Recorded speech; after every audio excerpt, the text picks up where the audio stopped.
Anyway, what's up, guys? So today I was thinking, I have been thinking a lot about tournaments, net play tournaments, Melee during COVID, where are scenes going, and all this stuff, right? That's like the number one thing that keeps me up at night. It's like the number one thing I think about in the shower when I'm drifting to bed. I'm thinking about where's the Melee scene going, what's going on with Super Smash Brothers Melee in the COVID era. So I was thinking like, shit, man, I wanna enter some Melee net play events. When I saw the Crimson Blur, the 10th greatest TO of all time, tweet this.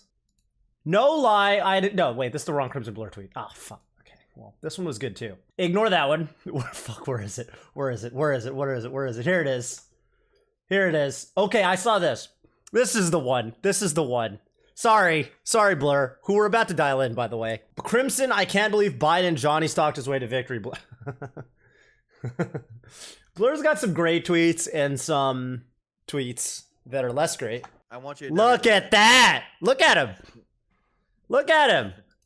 Nice. I'm gonna come out of studio mode so people can see me drag you around. Look at that. Boom. Okay, so let me tell you why I brought you on. Basically, I was looking at Twitter this week because I was thinking, I don't know about you, Blur. I was explaining to the people that I spent a lot of my waking hours thinking about the Melee community, where we've been, where we're going. You said you don't know about me? Well, I was sitting under not. It's this figure of speech, Blur. It's like, I don't know about you, but it's one of those. Have you ever heard that figure of speech? It just sounds like you don't know if I also do that. I wanted to hear from the horse's mouth. That's all I do. There you go. Anyway. One of the great all-time TOs of all time, Blur. I brought you on my stream because I saw that you tweeted this. Well, this week I was trying to play some Melee. Okay, I've been playing a fair bit of Melee. I actually got a new controller last week, and I've been trying to play a lot of Melee. So I thought, well, I want to enter a Melee tournament. And what's this? Blur said, I'm helping Kadoran and the folks at UCI Melee. Blah, blah, blah. New online TMT. Okay, I've seen TMT on Twitch. And then I saw any player who enters can get upwards of 20 sets in if they want to. And I was like, what does that mean? How's that fucking possible? So I registered and I looked at the format. And let me tell you, Blur, it was fun. It was fun. Yeah. Who thought of this? Was this your idea? Who thought of this? The ladder format was originally a Smash GG feature that your boy Fizzy made. Not even joking. Yeah, Fizzy always has his hands in things. It was originally we wanted to host a different type of local. Kevin Carlos, who was running the Oxy stuff back then in SoCal, definitely wanted to do it. And it was like something that was ran, like the ladders were used at like big houses and stuff. Honestly, the ladder as a format isn't really used on Smash GG as a feature, to my knowledge, other than for TMT at this point. So I feel sort of bad that they literally used dev time to make a product that's used by one usually local tournament. What about don't some tournaments, by the way, some majors do ladders for like kind of like as an amateur bracket / kind of side feature, right? Isn't that the same thing? Do like they? Big House has the ladder thing sometimes.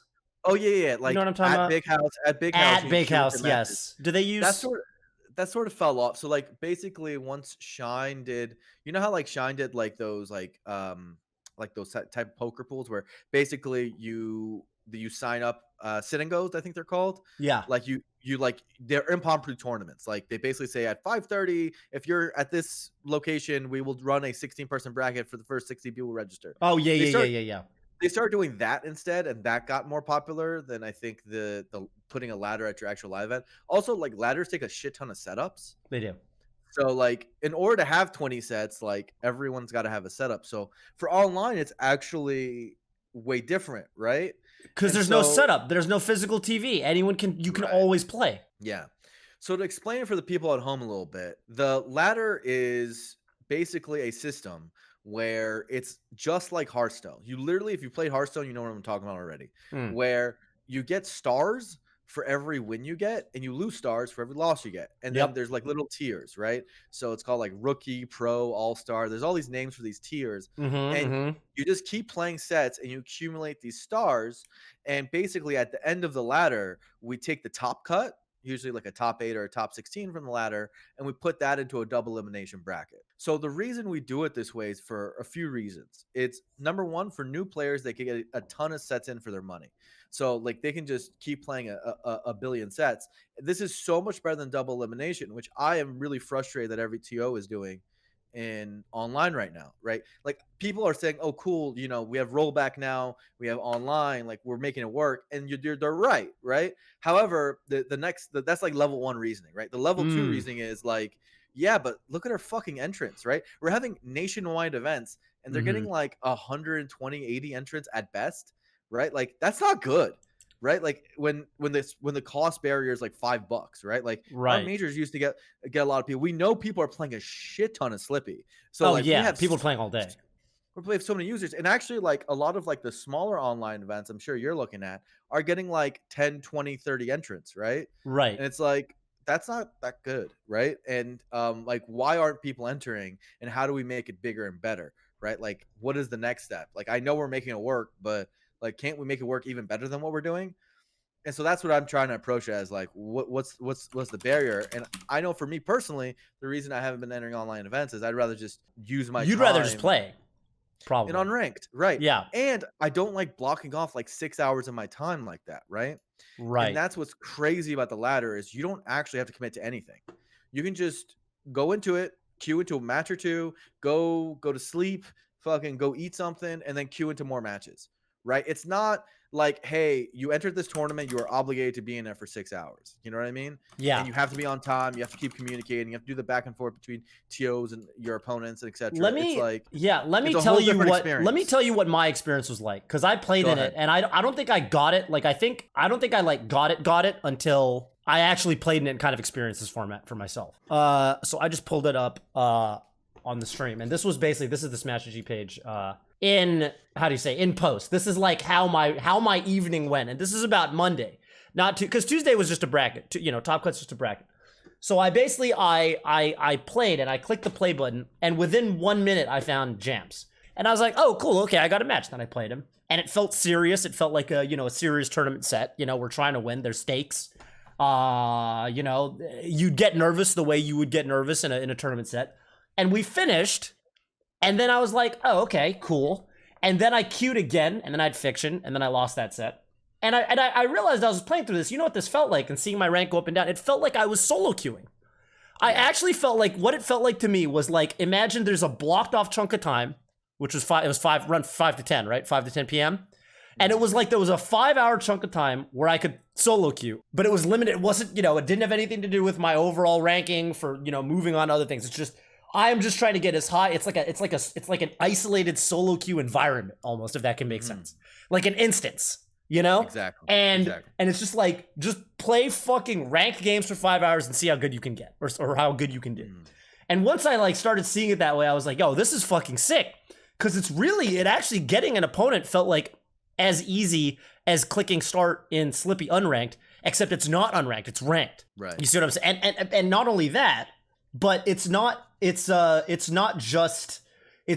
like, oh, this is going to stick with me forever. It's like there's like a very concrete goal, which is, get to the pro bracket, get to the top cut. So you know exactly how well you need to do, how many sets you need to win. And it was actually just really great. Like, as you can see, like I got to play, and the funny fucking part is, dude, I played 11 sets. These are 11 best of threes, right? This is how many sets I needed to play to get into pro, which gets you to the top cut bracket. This only took me 2 hours, dude. I didn't even play from 5 to 10. I played from 5 to 7 because you get to take as long or short of a break as you want, which I think is phenomenal. Because everyone knows, you're playing tournaments. Sometimes you just either you want to play and you just have to wait for match after match before you even get to play, or you don't want to. You want to take a little bit of a break and you don't get a chance to. Maybe you got to go do something. Maybe I want to go play Anime Music Quiz for an hour from 6:30 to 7:30 every day of the week, and I could just do that. I could dip out for an hour and come back. And then keep playing my rank. I only did all of this 11 tourney sets, I got in around 2 hours. I would say slightly over 2 hours, which I thought was fucking phenomenal. The fact that I was like, oh, I don't have to dedicate my whole evening to this shit. I could literally just enter this every Monday, chill, play matches when I feel like it. Gatsu got into Top Cut winning 5-0. He won 5-0. So he just won 5 sets straight. He probably got that done in 40 minutes, knowing how fast Gatsu beats people.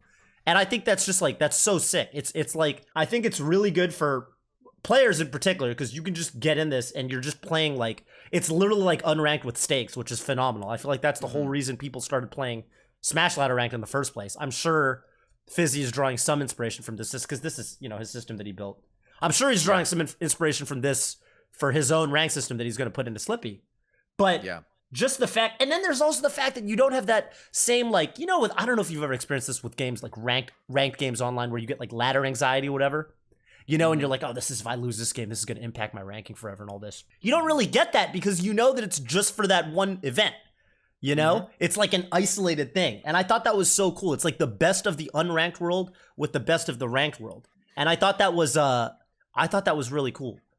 Yeah, so like there's a lot of advantages you're speaking of. So first of all, it's basically cutting out all the process of, number one, administration. So as far as like TOing this event, it's so much easier than like a double limb online event, because you don't have to do the thing of like finding a player. So like, let's say a player, like one of your players is waiting for another player and you can't fucking find the guy and it's holding up the whole bracket, right? Okay. That doesn't even matter. That's like, does not even a factor, because that guy just didn't queue in. Who cares? You know, like you just end his queue, be like, this guy is just not, you know, whatever. Or so you don't. You just let it run. Who cares? Just let it run. The other guys will play. Everyone else will play. Yeah, everyone else's plays, and this guy just doesn't add stars to his ranking. Who cares? So administratively, that's like a large part of what like online TOs have to do.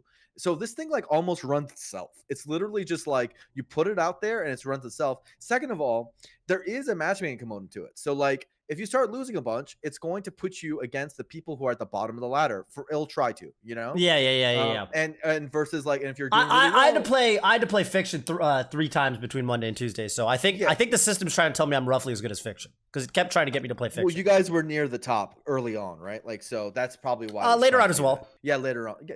That's right, Toph. You did pretty well. That'll happen, right? And so that's a really good thing, because usually in a double elimination format, like a bad player gets matched up against literally the best player in the tournament at the first round, so they get one set.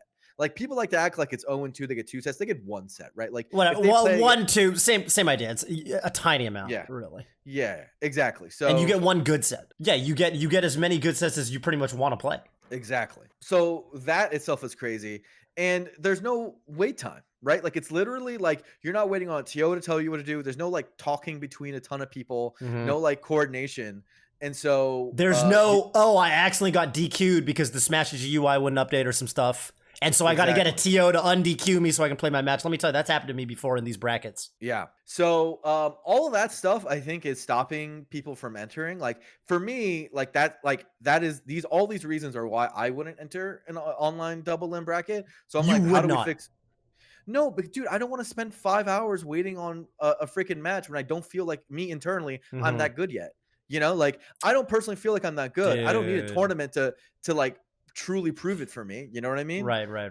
And I don't want to spend my entire evening proving that to myself when I already kind of know it. Whereas with this, I feel like I could enter it because now I get a more defined sense of where my skill is, and the losses don't feel as bad, right? The worst thing about losing in a tournament is that you can't play anymore. Right? Where it's like, damn, if I didn't lose, I could keep playing and I could keep proving myself and I keep taking names. Damn, if I beat this guy, I could have maybe won the next round. And the next round, dude, I'm good at that matchup. You know, like the what ifs get you. But here, okay, you lose a match, whatever. Dude, yeah, you just fucking it's like you lost at solo queue. We're going out on a W, we're going back in. That's so true, dude. You're actually right. I didn't even think about that, because everyone knows the worst part about a tournament is the period right after you get knocked out. You have nothing to do but to just fucking walk around and stew in your what ifs and your salt, right? It's the worst. And with this, you're like, fuck that. Not only, you know what the best part is? Not only do you get to run it back and play more matches, you're very likely to run into the same guy again. You know, so literally I lost to Fiction and I was like, next time I'm gonna get that motherfucker, I'm gonna keep playing, we're gonna get to him again.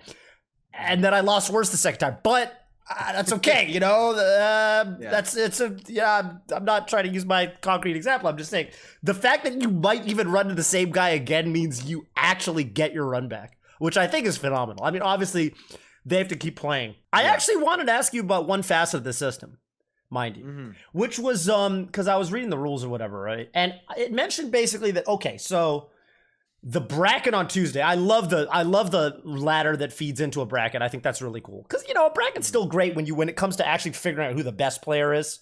I think a double in bracket's still pretty good for that, right? So I thought it was interesting that you guys did top 8 or more players from West Coast and East Coast. So the stipulation for this was if you finished and you were in pro, which basically means you won 5 more sets than you lost. So you could be 5-0 or you could be 8-3 like me. If you finished up 5 sets, you're in.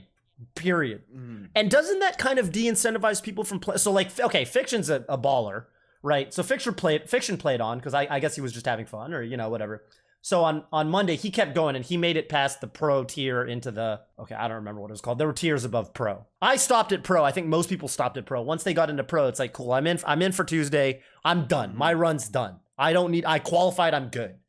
And isn't putting don't you feel like by de-incentivize or like, how do you feel about that? Because I guess I could see pros and cons. What was your thought process here? So that's like a thing we're thinking about changing because it's not scalable. So the more people there are in, we'd have like 30 people in pro eventually, right? Like it'd be too many people in the final bracket. But the reason why it's there right now is for a few reasons. Number one, our ladder is only 5 hours long. So it's like if you play a character that wins slower, like let's say a Samus or whatever, you're pretty disadvantaged again versus like a Spacey player or Falcon or whatever who wins their matches quickly. So having like it not be a race to be, so like let's say we took a top 8 cut purely, right?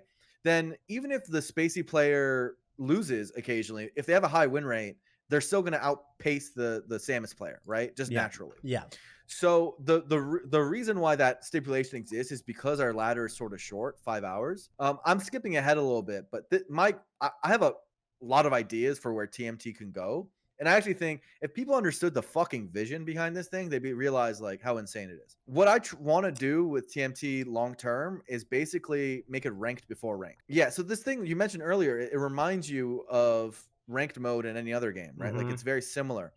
But I'd prefer to have it so that our ladder isn't only 5 hours. Like, what if the ladder was longer? What if it was multi-day? What if it was every day?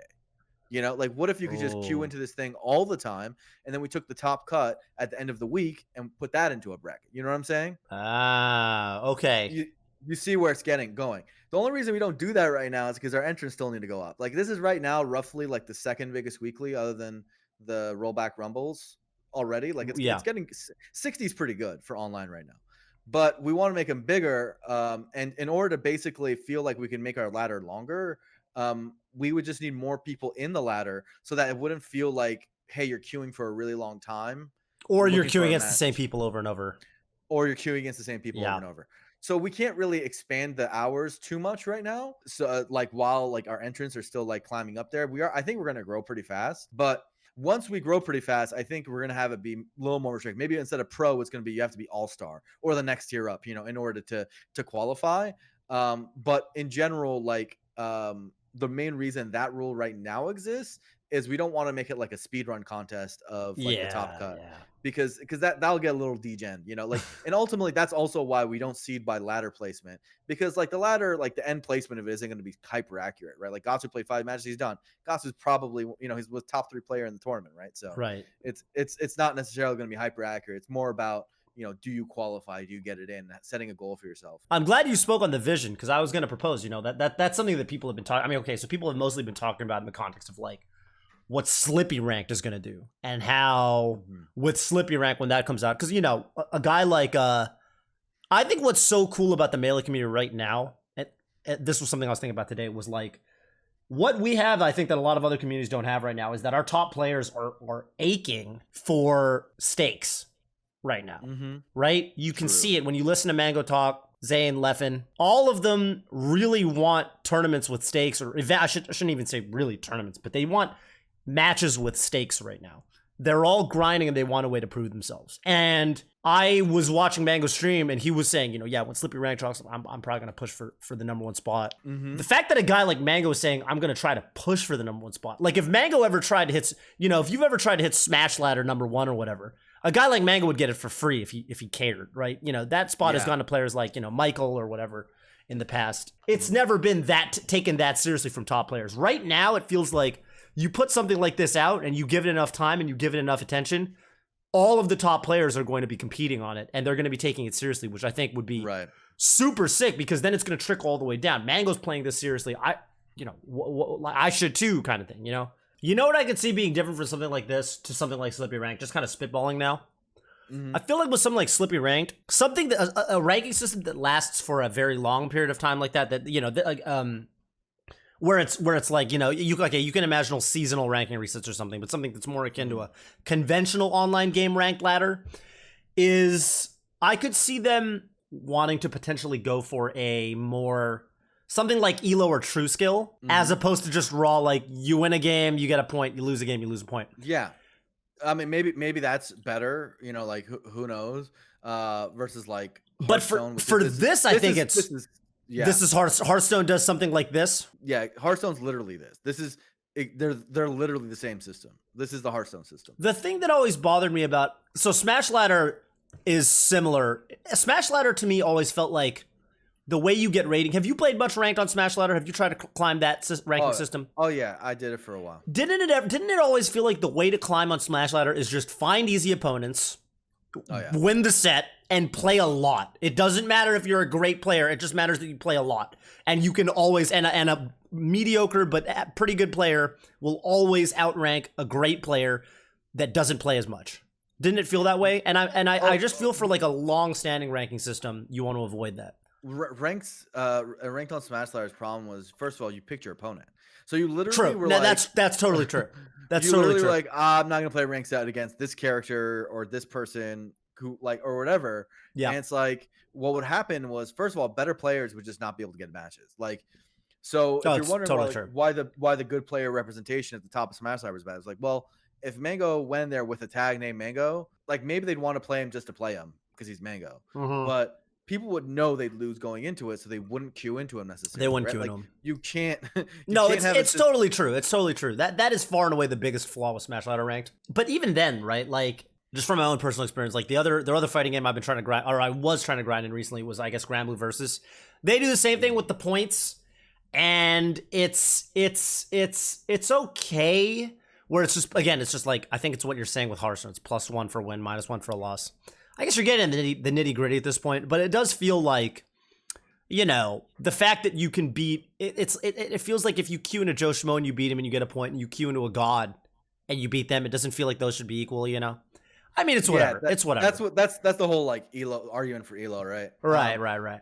And I think for sure, I mean, you can make a rank Slippy B, like rank system on Slippy B, insanely sexy, you know? And I'm looking forward to it.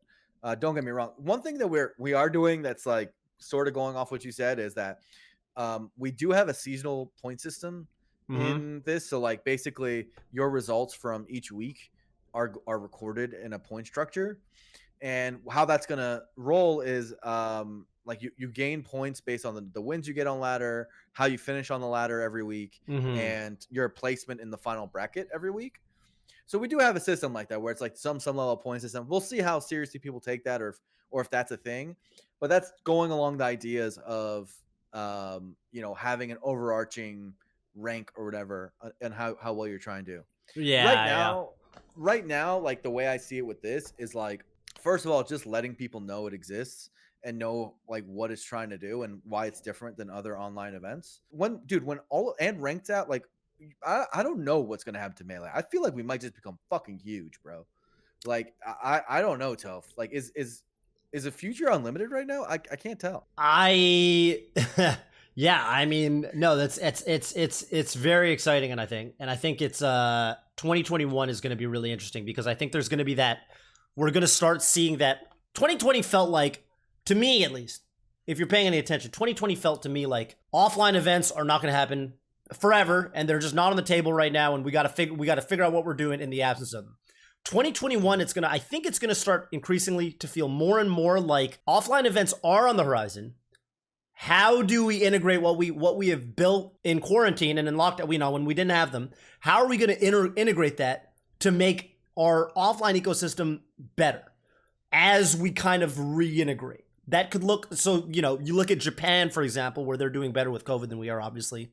And they're starting to have things like, for example, online qualifiers into offline invitationals, because, you know, they've got stipulations where, you know, if you get a small number of people in an area, it's okay, you know, stuff like that. That's a possibility. You know, I think it's going to be, and it's also going to be from the perspective of stakes and how the top players are kind of contesting with each other. I think it's going to increasingly feel more and more like you, if you are not performing well in these online events, either your excuses are going to start running out because we're going to start having them integrate in offline events again, or you know, or it's basically going to start turning into put up or shut up. I think you're going to start seeing that perspective, I think, from a lot of top players, where it's like, okay, these offline events are going to be coming back. So what do you guys that we haven't heard much of during the online era, you know, what do you have to show? And I think that's going to be really interesting. Mm-hmm. And yeah, and I think integrating stuff like this into once we start thinking of what can we do with offline plus this, I think it's going to be really interesting. And I mean, this is why I think like SCL was cool, right? Like SCL is something that I think, you know, a lot of people were saying too, like Slippy Champions League should just persist. Like even once offline tournaments are back, it shouldn't go away forever. There should be more SCL seasons. You know, it's just good. Like run SCL during the melee major off season or something, you know? Like it's just good content. It's good practice. It's good. Yeah. It can feed into the offline events. Yeah. So I think you're spot on, man. I think we could do even better than we were doing. Like first of all, let's be real. Yeah. Compared to literally every other FGC game, including Ultimate, we are so much healthier than everyone else. So it's true. It's true. We're already doing all right comparatively, right? Now, are we doing better than we were when LAN existed? Of course not. No one, you know, all of esports sort of declined when COVID hit. That's how that happened to the entire world, not just esports, right? Mm-hmm. But I think we can set ourselves up to be in the sickest spot of all time, right? If we make systems which make the tournament experience for a new player, like basically the world I see it is we're going to change the metagame, right? Okay. The metagame used to be you have to get a CRT, you have to buy a GameCube and like the copy of Melee and like all these barriers, right? Now the metagame is becoming you just got to get an adapter and a controller. That's it. Mm-hmm. You download this thing, and it's easier to get a good controller than ever before. You don't have to play. You don't have to go to an event to play with anyone. You could just do it on your computer. And also now you don't have to go to an event and meet new people and do this whole thing and take up your whole day to play a tournament. You can just do it whenever you want. And with these sort of formats, you can literally just press the Q button and you're good.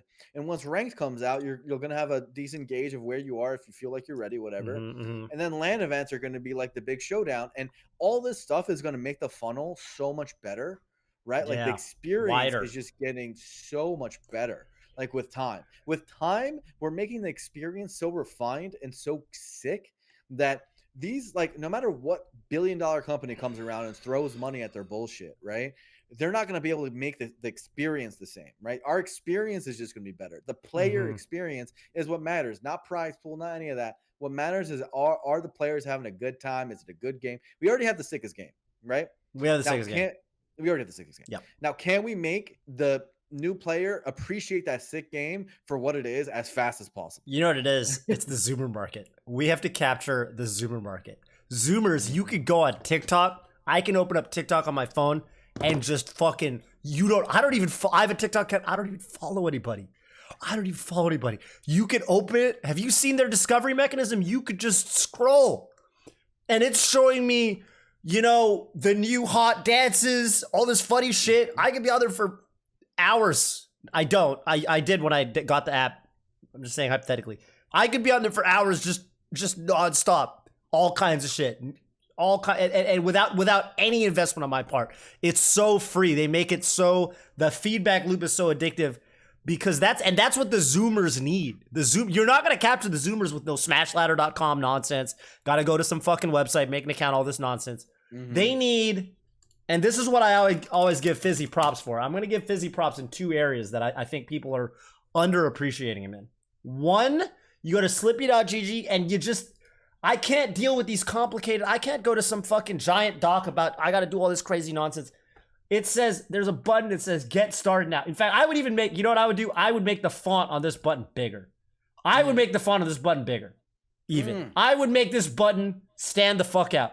And you go into this and it's like one page long. Oh, my spacing and you sucks. Just do these steps and they pretty much work for everybody. They're very, very hard to run into problems with these steps basically.